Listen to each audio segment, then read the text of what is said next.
Hello, everyone. Welcome to Gift of Health Weekly Wellness Chat. I am Dr. Arjun Rayapudi, and this is my lovely wife, Dr. Shobha Rayapudi. We are both lifestyle medicine doctors and co-founders of Gift of Health. At Gift of Health, we are helping people to prevent and reverse chronic disease, get off medication treadmill, and lose weight, keep it off, and have more fun and energy by using food and lifestyle as medicine. Yes. And today we are so excited to have a distinguished guest join us tonight. Uh, and today's guest doesn't need much introduction, but for those of you who are meeting him for the first time, David Jenkins, he's a professor of medicine and nutritional sciences in University of Toronto. He's also a researcher in the area of use of diet in the prevention and treatment of high cholesterol and diabetes. And he has led the team that first defined and explored the concept of glycemic index of foods. So we are really thrilled to have him today. So welcome, Dr. Jenkins. Thank you. We're so excited to have you on our Gift of Health Weekly Wellness Chat, Dr. Jenkins. It's an honor. It's such an honor to be in your presence. We read a lot about you while we were going through medical school, and reading the concepts that you discovered. Yes. Now it's like a pinch me moment. Having this conversation with you. Yeah, and briefly, a little bit like for people who may not be aware of this, actually, Dr. David Jenkins, he served on committees like in Canada and also the United States that have formulated nutritional guidelines for the treatment of diabetes and recommendations for fiber intake for the general public. And his research area is actually in the use of diet in the prevention and treatment of hyperlipidemia and diabetes. And he has over 300 publications. I know, like we could spend tonight just describing all the amazing things that he have done. But like without further ado, we would really like to spend this time talking with him and exploring different aspects. Yes, and Well, thank you. Let me just say that I think that I've been very impressed with what you've been doing, both here in Newfoundland and globally. So I think well done. You've been doing a tremendous job, and I think those people who are listening, who are regular followers of yours, have really been very fortunate in having you. Thank you so much. Thank you so much, Dr. Jenkins. We just before this chat started, we were talking about how things have changed, and before you were in a day you were giving maybe one talk. Now this with this working from home, you've been so busy, and we are so lucky to have you, despite being in a busy schedule. Like this morning you're teaching people in San Francisco, and you're giving talks all day, and here you are able to spare time to for our viewers. So we really appreciate that. You've been so busy giving so much of your time and knowledge and energy. Well, thank you for inviting me. So we like to welcome all our viewers, and let us know where you're joining from.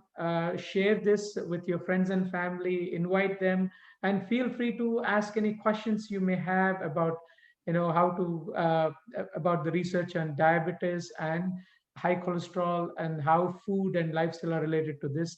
Meanwhile, while you are gathering your questions, Dr. Jenkins, there are some questions that our viewers sent to us already. We would like to start with that.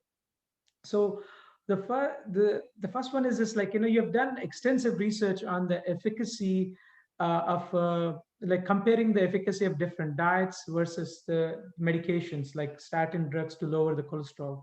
Could you please share your findings with our viewers, and share a few tips to lower cholesterol with food, and maybe even avoid taking cholesterol lowering medications? Well, thank you. Yes, the story is a very old one.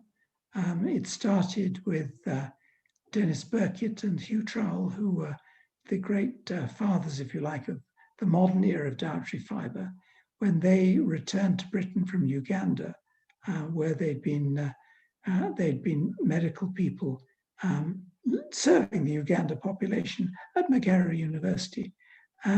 They found that they saw a completely different spectrum of diseases when they got back to Britain from what they'd seen and what they'd been teaching medical students when they were in Uganda.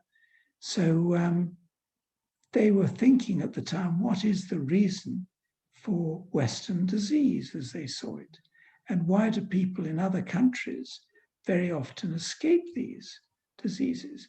And one of the things that Dennis Burkitt always used to say to me, one of the things he noticed was so remarkable, was that if he wanted to get a urine specimen, he'd ask people to go behind the screen, they'd give a urine specimen. And we'd do the same thing. We'd ask someone to go into the washroom and produce a urine specimen. And that's fine. But he could also say, well, I want to look at parasites and these sort of things, so I'd like you to give a fecal specimen. And they would go out around the screen and they would do a fecal specimen. We could never ask people in Western countries to give a fecal specimen on the spot. You have to be prepared for it. I mean, so it's a big activity. And he said when he came back to Britain, he found that he used to go to hotels where they invited him to speak, and he stayed in the hotels. And he found that he went into the bathroom, and by the lavatory there was a telephone. And he thought, they actually conduct their business because they're on this pot for so long. So there must be, and he realized that constipation was a significant problem in Western countries, which it's not, where people eat differently in other cultures. So that was really the beginning of the dietary fibre hypothesis, the realization that it wasn't just what you absorbed, but it's what you didn't absorb, which had an effect on your physiology. And it was interesting, he saw very few, if any, cases of colon cancer. There was no diabetes, and cardiovascular disease was rare. So that was, I think, the major starting point. And it was at that starting point that I was lucky, because I was in that environment. I'd been training in a gastroenterology unit. We were funded by the Medical Research Council to look specifically at dietary fibre. And one of my colleagues looked at the sort of colon side, and I looked at the small intestine side, and looked at what fibre was doing. And we noticed lots of things. But above all, we did notice that if you took certain types of fibre, the more sticky types of fibre that you find in oats and barley and okra and eggplant and these sort of things, those sort of fibres were associated with increased lowering of serum cholesterol, so you reduced serum cholesterol. And we were lucky in that unit because there was someone who trained also in Paris, where they'd been looking at different types of fibre. And she was able to show us that it was the stickiest types of fibres, the pectins and these sort of substances that bound bile acids. They trapped bile acids within the bowel and took them out. And bile acids is one of the ways that you lose cholesterol from the body, because the liver produces more bile acids from your blood cholesterol as well as the cholesterol it produces itself. So that was interesting. And so we found that there were things that you could do that were nothing to do with the fat or the protein or the saturated fat or the dietary cholesterol, which also had an effect on serum cholesterol and therefore probably on heart disease. So we started looking at different foods, and we found that the sticky fibers were useful. We found that later on, we found that nuts were particularly useful in terms of lowering serum cholesterol. We found that vegetable proteins, interestingly, not just because they replaced meat, but because of their own properties in protein foods like beans, peas, lentils, chickpeas, these things that people eat around the world in more healthy dietary patterns. And these sort of foods also, in India, for example, lots of dal and these sort of foods, and chickpeas too, and so a lot of use of these foods. These also lower serum cholesterol. So not by a lot, but by about sort of 5%. And we found that the sort of plant sterols, the plants equivalent of cholesterol that you find in leafy vegetables and oils especially, we found that these things also lowered serum cholesterol. So my wife said to me, look, it's no point, you're not going to get a lot of mileage out of this because nobody's interested in a 5% reduction in serum cholesterol. She said, you should put these things together. And so we did. We called it dietary portfolio after the financial portfolio, where you include a lot of things in your wealth, as it were, your wealth of cholesterol lowering. If you put these things together in the same diet, you can actually get quite significant reductions. And quite early on, we saw that you could get early statin-like reductions if you stacked all these things up in the diet. So we're still researching on that particular line of work because we think it's important if you can lower cholesterol by, as it were, natural means. And it puts it within the realm of everyone. And it's a good supplement too if people are on statins, because if they are, you don't want to go to sort of 40 or 80 milligrams of a standard statin if you can get away with 20 or 10. Yes. So, and that dietary approach may allow you to do that. So we thought it was useful. And so that's, if you like, one of the areas of research that we've been looking at. And the other area of research that came out of that was the glycemic index approach. As you know, there's been a big push against carbohydrate foods. People are saying carbohydrate foods are bad for you. They'll kill you. They'll make you fat. And, you'll die quickly. But we thought this can't be right because we've seen people in what they used to call the blue zones, the places where people live for a long time. And they have quite high carbohydrate diets. I mean, 40, 50, 45, 50, 55% of their diet may be carbohydrate. And so we thought, well, it can't be wrong. Are all carbohydrates the same? And so we started looking at them, just looking at the blood glucose response, and they certainly weren't. I mean, if you took lentils, they truly were slow-release carbohydrate, and they digested. If you took them out and digested them in a test tube, they digested more slowly than if you took something like white bread, which digested quite rapidly. So we thought, well, this is silly. You can't just say carbohydrate and leave it at that. So we thought it was important. And we think it's even more important now than it was then, because people are replacing carbohydrate with more meat, more eggs, more fat, and these sort of things. And this is not the way to go. So we thought, let's reintroduce healthy carbohydrate foods. So it ended up, not surprisingly, being foods like temperate climate, fruit and vegetables, a lot of the intact grain products that people have used, bulgur and couscous, these sort of things, and pasta, interestingly, traditional food. And of course, most importantly of all, the legumes, the peas, beans, and lentils, dried peas, beans, and lentils. These things we found were actually being lost from the diet. You know, people are using less of them. We learned that the Dutch, for example, had 70 grams of beans a day on average. You go to Holland and there isn't a bean anywhere. In fact, very recently, I went to the States and was shocked when I went to Kentucky, for example, where I'd been about 30 or 40 years beforehand. 30 or 40 years before, my host took me out to a supermarket and said, help yourself to the peas, beans, and lentils. They had chickpeas, they had black-eyed beans, they had all sorts of things, all in sort of trays that you could scoop out and put on a plate. I went there 30, 35 years later, nothing, absolutely not a bean. Wow. So, I mean, I do think that a lot of these very useful foods are being lost. And there's a great danger when we try and homogenize cultures, because many cultures have learned how to make these foods very palatable.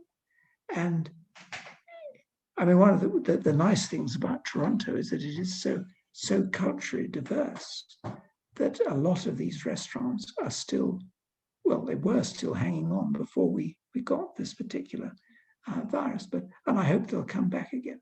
But we've certainly got the population which is used by first generation, is used to these sort of foods. And so there is a base, if you like, for the education of the general population by seeing these foods present and being able to eat them. So I think there's been a great diversity of interest in food, and that's been important, especially for the plant-based foods, because plant-based foods are so broad in terms of a class.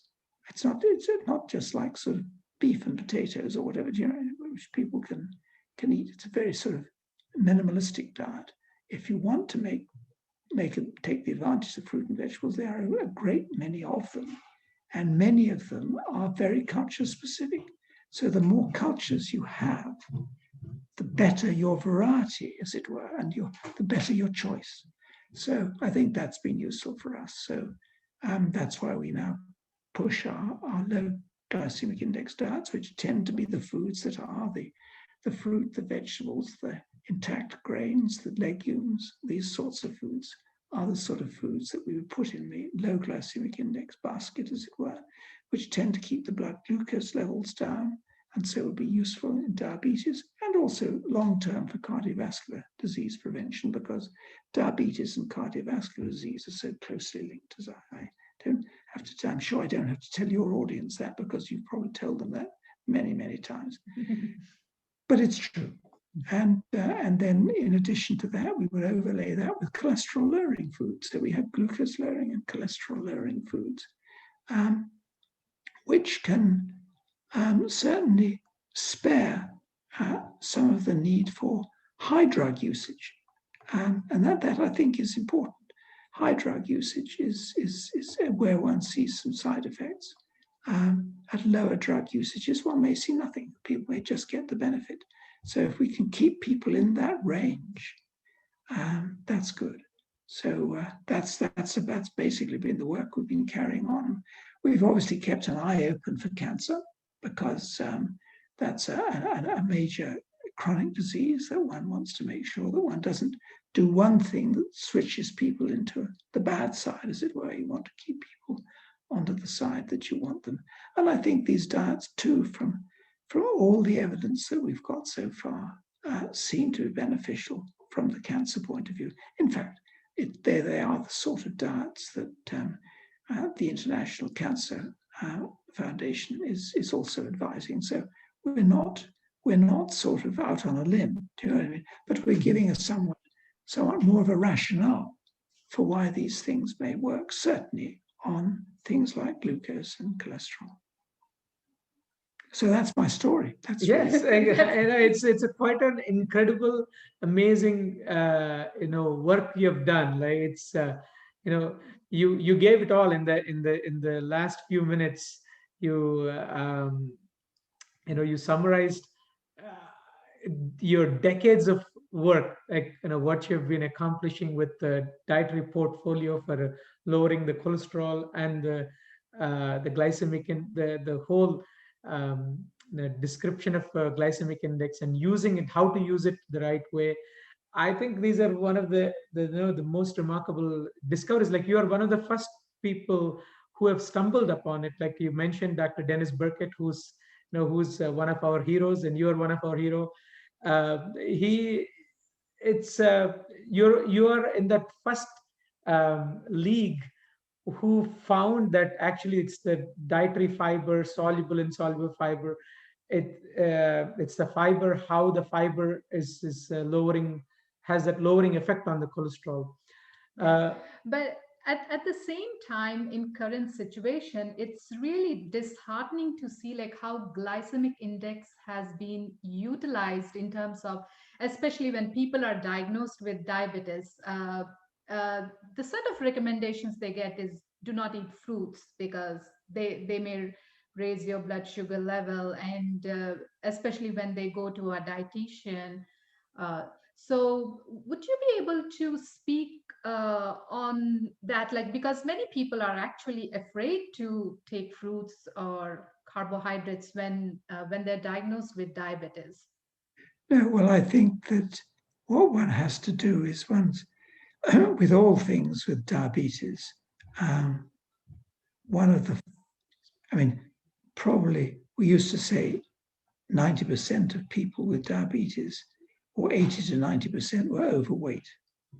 I think we might be even putting it higher than that, to nearer probably 90, 95% have got not just overweight, or perhaps not overweight, but abdominal fat, which is the real worry, especially intra-abdominal fat. And I think that people who have intra-abdominal fat to any extent, who've got a wide girth, as it were, a wider girth than they really ought to have. These people have to be careful what they eat in general, in total quantity. In other words, it's not just cutting down on the carb. Now, it may be that they get some benefit by cutting out pleasant carbohydrate foods, simply because it gets them to lose weight, because it stops them from eating food. But to take the food and say, well, this particular food is the reason, is, I think, unwise. I think that there are many advantages of fruit. Fruit is absolutely not a particularly, in general, high glycemic index food. Bananas are just about a little bit less than bread, white bread. So bananas, a ripe banana. If, on the other hand, you take bananas in their best form, when they're a little bit green at the end, in the ends, the glycemic index of those bananas is relatively low. So I think I like mangoes. I think all of us like mangoes. And you can get some mangoes which you find difficult to stop eating if you've bought a lot of them. And you will eat a lot of mangoes, and they do raise the blood glucose. There's no question of that. Yeah, especially the mangoes, like Dr. Jenkins. If we get the mangoes as if like from where we are from, Yes. like in South India, these are the juiciest mangoes. Like, isn't that right? Isn't that right? So remember that when I was young, I was in Australia, and we used to get mangoes there that were right. So I know exactly where you're coming from. So all I'm saying is that if you have them in that really good form, and you can just go out and take them, do you know what I mean? And you have a lot of them, or here you'd go and buy a lot of them, but and then you can gorge on them. And I mean, yes, you will have trouble. Yes, you will. Your blood glucose level will go up, and yes, it will help you put on weight. But that's not saying that you can't have a half a mango and have that as fruit with your meals, which would be much more healthy. So all I'm saying is, yes, you have to avoid excess. And that's true for diabetes. That's absolutely, unfortunately true. And excess is very difficult for us to avoid. And because mangoes are so tasty, it's much more difficult to avoid. But it's not the mango's fault. Do you know what I mean? It's our fault for eating too much. So I would say it's too much that's doing the problem. And I think if you find that you've been bad for a while and you cannot resist eating a lot of mangoes, then do it less frequently. In other words, if you're going to sin, do it occasionally and enjoy it, but understand that it is a sin. You've done it, you've enjoyed it, and it will raise your blood glucose. That's fine. But if you want to lead a sort of healthy life and basically not worry about that, then you take more temperate climate fruit because they tend to have a lower glycemic index. Many of the berries and these sort of things are very low glycemic index. They also have a lot of antioxidant with them. Things like simple things like apples and pears and nectarines and these sort of things are relatively low glycemic index. They're in the sort of low intermediate range. So they're fine. you're not going to come to any harm if you take these in moderation and take them regularly. So in fact, they become a staple part of your diet. This is good. If you take your starch, a lot of it in legume form, this is good too. This allows you to have a little bit extra without raising your blood glucose much. So these are good. So there are many traditional foods that one can eat. Rice is another issue. I mean, a lot of people eat a lot of white rice or white bread or buns or burger type buns, which are all white. These unfortunately are not particularly advantageous. I mean, I'm not saying that you can't have some butter or margarine, hopefully, and jam or something on white bread occasionally or toast. But it's occasional. It's not the sort of thing that one would have normally. And I do think that the glycemic index is only one aspect. You've mentioned the fiber aspect. I think the whole grain aspect is good. There's not a big difference between, in fact, there's virtually no difference between well-cooked brown and white rice. But I think the brown rice has definite health additional benefits in terms of the other nutrients, not only the fiber, but the other nutrients that it's got with it. It's got more protein with it, for example, more vegetable protein. It's got more magnesium, it's got more zinc, it's got more many other things. So these are good. It's got the B vitamins in it. So, I mean, there are lots of reasons. So I'm not saying there's one reason that you eat the foods that you eat, because a good food has got many things in it. And you're wise, I think, to put together as many good foods as you can. We've done it for the portfolio for cholesterol lowering, but it applies to other things in your diet. Wonderful, Dr. Jenkins. So there is a question on glycemic index. Does the cooking affect the value of glycemic index? Like if you take a raw food versus a cooked food, how does it impact? Well, I think the question is absolutely right. If you take canned beans that have been cooked under pressure for a long period of time, you will find that they're softer. Generally, they're not as crunchy, and they may have a higher blood glucose response than if you sort of boil them yourself. Do you know what I mean? So that is absolutely true. Some foods are very indestructible. So red lentils, for example, if you have them less cooked or more cooked, they're still flat. So, but some foods, there's more latitude in what you get. Pasta, for example, noodles, spaghetti, these sort of foods. If you cook them in the Italian way, which is what they call al dente, a little bit sort of elasticy, they don't snap. If you're a child and you pull them, they don't snap. Mm-hmm. It's terrible. But anyway, it's not really scientific, but it's true. That particular pasta gives you a much flatter blood glucose response than if you take pasta in canned pasta with tomato ketchup or whatever, which you can get, which is very soft and friable. You certainly couldn't pull it. There's no elasticity in it. So those and because of that, the digestive enzymes of the gut can penetrate it more rapidly and therefore release the glucose in the gut more rapidly. So yes, cooking does make a difference, and things are probably best done if they're starchy foods, if they're cooked just right rather than overcooked. So I think that's important.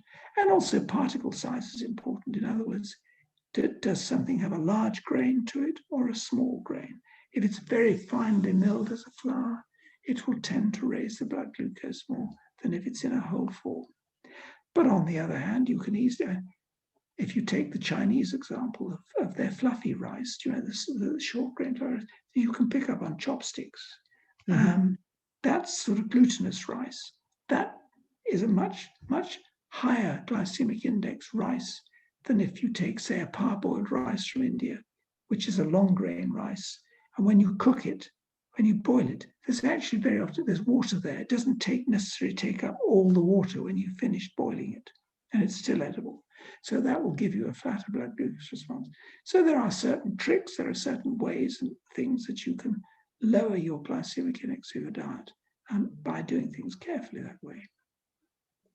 Excellent. So on the same note, Bonnie is asking if you could explain the difference between glycemic index and glycemic load. The glycemic load is the glycemic index of the food multiplied by the total carbohydrate in that portion of food. So, I mean, the glycemic index of one slice of bread is 100. If the glycemic index of 4 slices of bread is 100. So people say, well, that doesn't help us. So tell us what the actual impact's going to be. So the glycemic load will tell you the impact, because if the glycemic load for one slice of bread is 100, which is the slice for 4 slices, it's going to be 400. Do you know? And so it's gone up. Mm-hmm. So it's simply a way of being able to look at the total amount rather than the quality. One is a quality of the food, one is the total impact. Excellent. That is beautifully explained, Dr. Jenkins. So, Dr. Jenkins, like going back to what we started with, like you mentioned about this portfolio diet, like where you have put together all the things that you observed in lowering the cholesterol, like things like adding the soluble fiber, things like eating more beans and chickpeas and lentils, all these things. Like we just want to share like one person experience that we've seen, like practice helping hundreds of patients, like getting them off of either getting them off or reducing their need for cholesterol medications by putting these things together. One remarkable thing we observed when we worked with Dr. Shane Williams, is a cardiologist from Ontario, is he did this 10-day immersion program where we went there to observe, and what we found is like in 10 days the people were allowed to eat all plant-based foods ad libitum, and in 10 days the food was served in a buffet style. Just in 10 days on a plant-based diet, the total cholesterol numbers before and after, the cholesterol drop was on average 30%. Yes, and that makes good sense. It makes good sense if you take people who've been eating not particularly well and put them on plant-based diets. I think that's the way to go, because the sort of components that we're talking about, mm-hmm. the fiber, the plant proteins, the plant sterols, the nuts, mm-hmm. Even the low glycemic index foods, they're all plant-based. They're all plant foods. They're all vegan, if you like. Yes. They're completely free of animal products. Yeah, and going back to your research, Dr. Jenkins, like you found that with with people, when you put people on your portfolio diet versus the statins, the results are pretty much similar. Like, isn't it? Like we were lucky. Yeah, we were very lucky when we put the 4 components together. Yes, they do tend to give you the same reduction, about a 28 to 30% reduction, mm-hmm. or more, 30, 32 if it's a good diet, in terms of LDL cholesterol, which was the same as lovastatin. Lovastatin is obviously one of the older drugs. You may be taking rosuvastatin or another statin currently, but certainly which may give you a 40 or 50% reduction or more in LDL cholesterol. But in the days when we were using drugs like lovastatin, then it gave the same sort of reduction, which is good. Mm-hmm. Yeah. So unfortunately, many people are not aware the power of the plant-based diet, power of eating this way to lower the cholesterol. Unfortunately, many patients, um, the doctors, like they're not counseled that well, like, that, hey, you could, there is a possibility that you can even get off of these medications. I think that's true, and I think the reason for that is that people very often don't stick to a diet. That is the real problem. Yes. And I think they possibly stick, and I may be speaking out of turn, but I think they possibly stick to a drug for a little bit longer. But even drugs, people don't stick to for long periods of time. So they're doing a clinical trial because they're monitored and they're continuously reminded. But I do think the fact that the drug is so much easier to take, that people will often come to you and say, look, I don't want this diet business. Just give me a drug. And that's the easier way. That's the easier way. It's sad that that's true, and it reflects not just on them, but it reflects really in many ways in the environment in which they find themselves. It's quite easy to go to the pharmacy, get a small sort of tube of drugs, as it were, and go away with those and take one a day or whatever. You can do that. If you've actually got to go shopping, find out that get some decent food. Remember to buy it, get it fresh, cook it. It takes time. It takes a lot of effort. In the old days, it was possible. It was actually easier in the old days to do that, because in the old days people used to value mothers who were at home, and the mother sort of organized the entire home life, as it were, and eating was part of it. So people were sort of fed, as it were, and it was easier to do things in those days. Now people are struggling just to make a living when they're working full time and doing an overtime job as well. So this is really almost impossible to do food preparation to any extent. And one has to rely on the supermarket to be the mother. And the supermarket was never trained to be the mother. Do you know what I mean? So I think that that's been one of the real problems of the current loss of culinary ability. And in fact, there are many medical schools who are trying to get back to teach doctors some culinary literature, because they're worried that they won't be able to instruct patients at all and won't have any idea. The patients have no idea. The student has no idea. The young doctor has no idea. And there isn't a dietitian in sight. That is so true. Actually, we talked recently to the medical students, and we did a cooking class.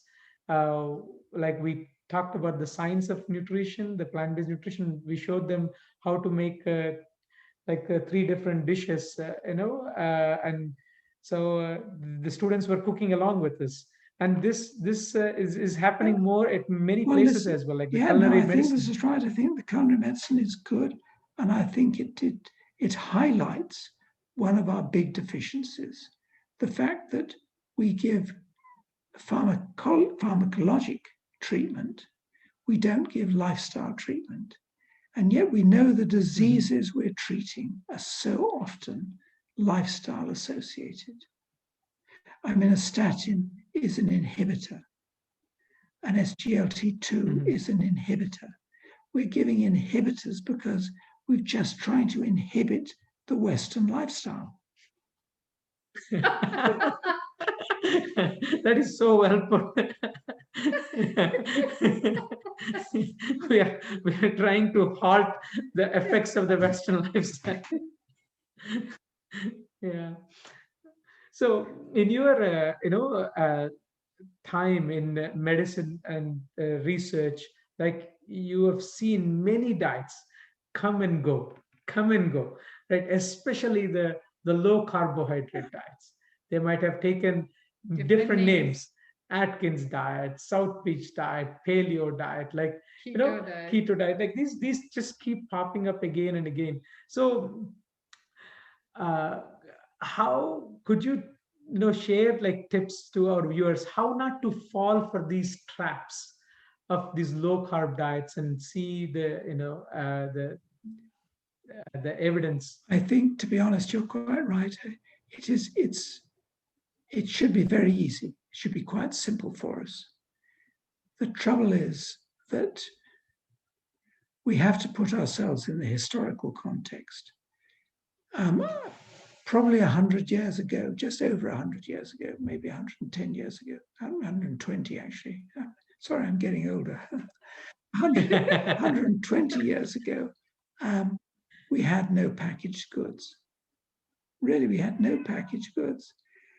And the Kellogg Company started up in Battle Creek because they had the sanitarium there in Battle Creek, and they decided that they would want to send their patients away with good food. So they developed things like all brand, all sorts of foods for them in packages. So the trains all came into Battle Creek. It's a great center for trains, but still a country town. And then people would go, Teddy Roosevelt and his family, George Bernard Shaw, they all went there. They all went to the sanitarium in Battle Creek and had the treatment by the Kellogg brothers, which was basically a plant-based diet, a lot of exercise, weight loss, and they even cleaned out the colon before they started on the diet. Where high colonic lavage, which was not necessarily the most pleasant experience, but anyway, they all went through this and they all felt better after it, and they all went away with Kellogg's goods. But then people realized, other companies sprung up, saw that there was an opportunity to sell packaged goods, and then the whole concept of manufactured goods came about, ending up in many ways with these sort of airplane meals that were sold in supermarkets and these things. But even supermarkets are now there are rows of shelves of packaged goods, canned goods, packaged goods. They're all very different, I think, from the time when we went to the grocer and got the actual raw materials and took them home and cooked them. So I think it's got very difficult to say to people, now you're going to be on a diet, and they're going to say, well, what diet is it? Do you know what I mean? Hey, where is the diet? Give me the diet. And Dr. Atkins gave them the diet. He gave them the Atkins diet. Do you know what I mean? And that's, now we've got a diet. Now we know what to do, because we've got the Atkins diet. This is the book. This is what we have to do. And so I think people have found that tremendously relieving to be told exactly what to do. They don't know what to do. They've got the supermarket, which has got a whole array of things. You don't know what you should take from the supermarket. But now we've got a book that says, cut out all the carbs. So you don't go to those shelves, you go to these shelves. You buy just this. And then you cook this. And it works for them because they tend to have portion size. So there's a constraint. There's the fact that the foods that he gives them, people don't overeat. I suggest they don't overeat because they're not that palatable. And I say that because you say, well, surely if you've got beef, they'll eat even more and more of that. Well, I was a sort of a contributor to a study done by a colleague of mine where he was looking at the effect of meat on colon cancer, or the sort of biomarkers that you might get with colon cancer. So we asked medical students to volunteer for this study. And the study was that they had to have, I think it was something like sort of the equivalent of 150 or 160 grams of steak a day for a month. Wow. And my diets used to be sort of 160 grams of oats for a day, or oat bran for a day. But this guy wanted to look at meat intake. So I used to have some difficulty, not a lot, some difficulty in getting medical student volunteers to go for an oat bran diet or whatever, wheat bran diet, I'd get some difficulty. But with a little bit of cash, they would volunteer, and they would come to us and do a couple of months of study, and then they'd drive away on a Harley Davidson motorbike, they just bought with the money that we paid them. So that was okay. But for this meat diet, there was no problem. He just got a massive number of people who wanted to join up for the meat diet. So he fed them the diet. They took the diet in randomized order on the diet for 1 month periods and off the diet, and then on to a more plant-based diet. Well, at the end of that study, it's amazing. I think we had 8 volunteers. 3 volunteers became vegetarians. They just couldn't stand eating that amount of meat. It put them off completely. So I do think that there's a sort of it's a psychological effect, I think, and I think that that's the reason why these diets have been successful, because you don't eat a lot. Quite honestly, if somebody gives me a mango and says there's a sort of bag of them over there that you can eat if you're still hungry, the bag will go. And I deal with the same if I have black figs, I'll do the same thing. There are certain fruit that I'll do the same thing. To be honest, it's a sin from way back when I was much younger. But my granny didn't think it was a good idea. But I quite liked white bread when I was young. And I could eat a lot of white bread, especially if I put a lot of butter and jam on it. I could eat quite a lot of that. So, I mean, what I'm saying is that the things that we can eat quite a lot of, we tend to like. They may or may not be good for us. And I think that's why I think we've seen so many diets come. I mean, you didn't mention the Hollywood grapefruit diet, which I liked, because I think it probably had some rationale behind it.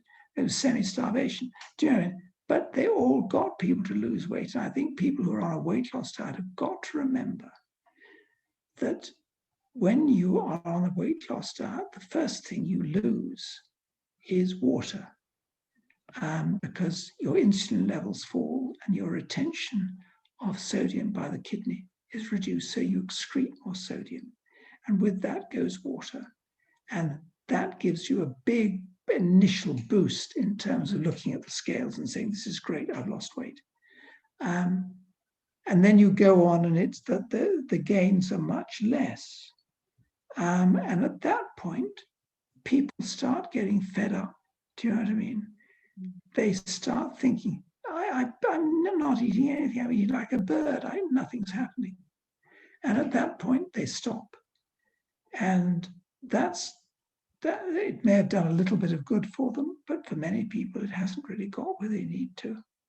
So that's where I think these many sorts of diets, the paleo diet, the keto diet, they have some potential advantages in that they do reduce consumption. I really do think to be on the diet, you have to reduce your consumption. So it's a simple laws of thermodynamics that if you have less calories, then you're going to lose weight. There is some suggestion that if you're on these diets, a calorie is not a calorie, and that you may lose more weight on these diets. But there comes a point in time, I think, when everyone gets very fed up with diets. I haven't seen many reports in the literature that have gone for more than 6 months with people showing continuous weight loss. People can lose 5% of their body weight. Then the trouble is how to keep it there. And that's where a lot of diets have been looked at. And the diets that look as if they've been best have been low glycemic index, higher protein, and especially the plant proteins. And these sort of diets have helped maintain weight if you've lost it. So I do think there's a range of diets out there. I'm not against people trying them. I think that some diets, I'd rather they didn't try. because I don't think they're particularly healthy, and I don't think they're particularly healthy for the planet if we have everyone going on these sorts of diets. So I think there are several reasons why one doesn't do that. Whereas the plant-based diet in its sensible form has many other features. And we've just mentioned the fibre, but one of the things fibre does, it traps in water. And I think that if you've got foods that have got more fluid in, bigger volume foods, less dense, calorie-dense foods, Barbara Rolls has this theory about volumetrics. As people have bigger volume, that's another help to reducing your intake. So I think if you have a big meal, you feel, oh, I don't think I can eat it all. In fact, we put people onto an entirely plant-based diet, trying to mock up what the great apes would have eaten. We called it the simian diet. It was all plant foods. And we found that to get them just to keep their weight steady, they had to have something like 5.5 kilograms to 6 kilograms of food a day. That is an enormous amount of food. You are eating most of the day. But it's good. You've got a lot of socialization. Families could have meals that last all day. Great. But you can't do this sort of thing. You can't go to a computer and start working. We used to have to literally, almost metaphorically, sit on them to get them to not lose weight.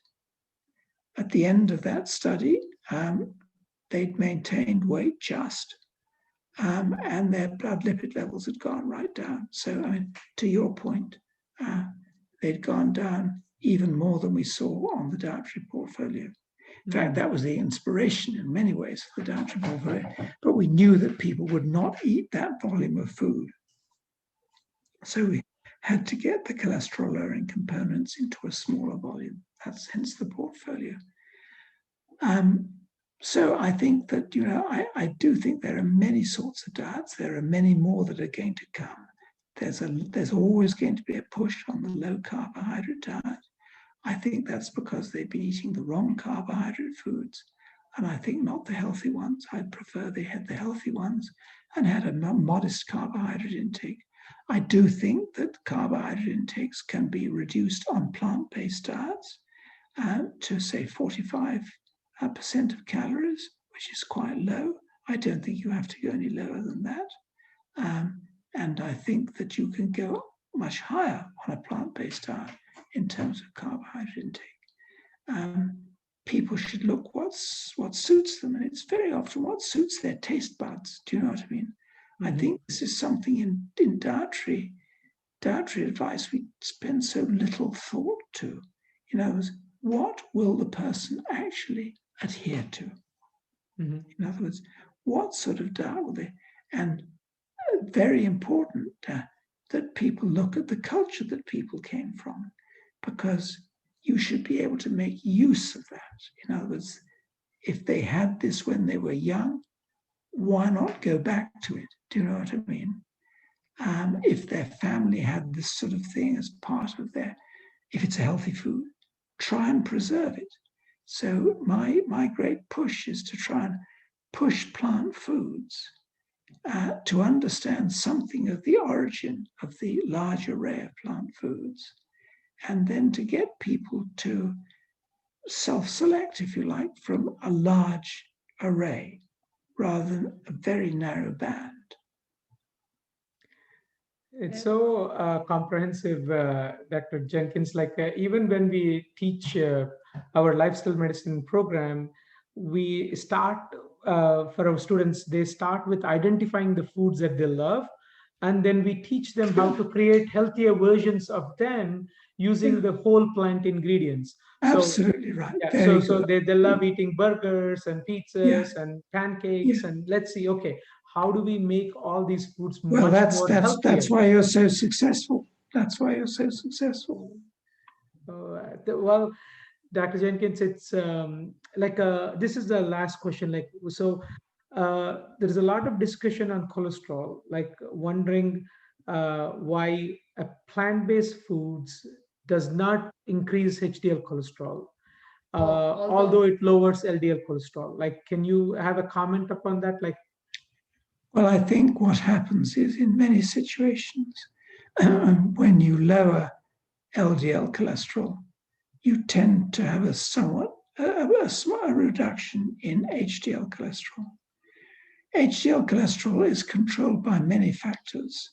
And I think that if people stay slim and exercise, they will find that in the end, those things will predominate and their HDL cholesterol will in fact increase. So I would say to them, yes, do take your plant-based diet.